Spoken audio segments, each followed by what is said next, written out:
Hi. This morning I was reading in 1 Timothy chapter 6, verse 6, but godliness with contentment is great gain. You know, I know Paul was talking to Timothy about money and how people put money first and how the rich people are controlled by their money and how money is the root of all evil.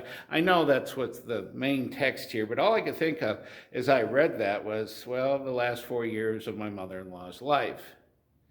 You know, she basically was a long goodbye. And my wife would spend many nights with her. Matter of fact, upwards to a month at a time, periodically. She would be gone. Now, while she was gone, I had to learn to be content without her. And I'll tell you what, I've been married for her for 37 years now, and sometimes it's just you miss her, okay? I had to learn to be content without her. Now listen, we are finding ourselves isolated. We are finding ourselves by ourselves all the time. You know what I learned how to do? Well, most of the people in my church know this. I'm a YouTube fanatic. If I don't know how to do something before I call a professional, I go on YouTube and see if I can do it myself. And you know, quite often I can do it by myself.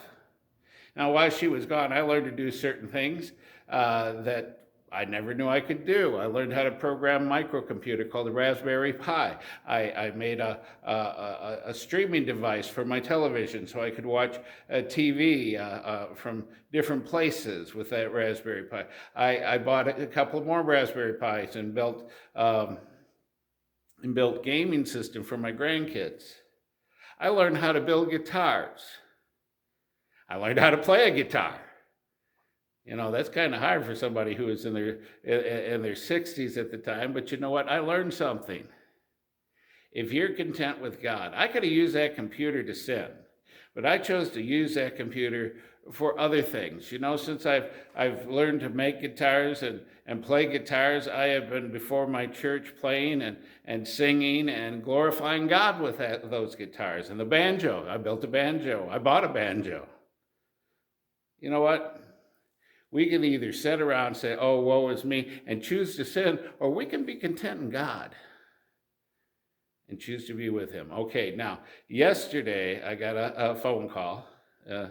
Well, I didn't get a phone call. I found it out on Facebook that Pastor Darren Lee, he's on a ventilator right now, so I want you to keep him in your prayers, okay?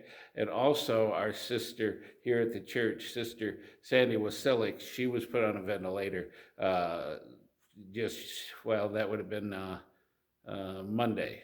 So I'm going to ask you to pray for both of those people, if you would. God bless.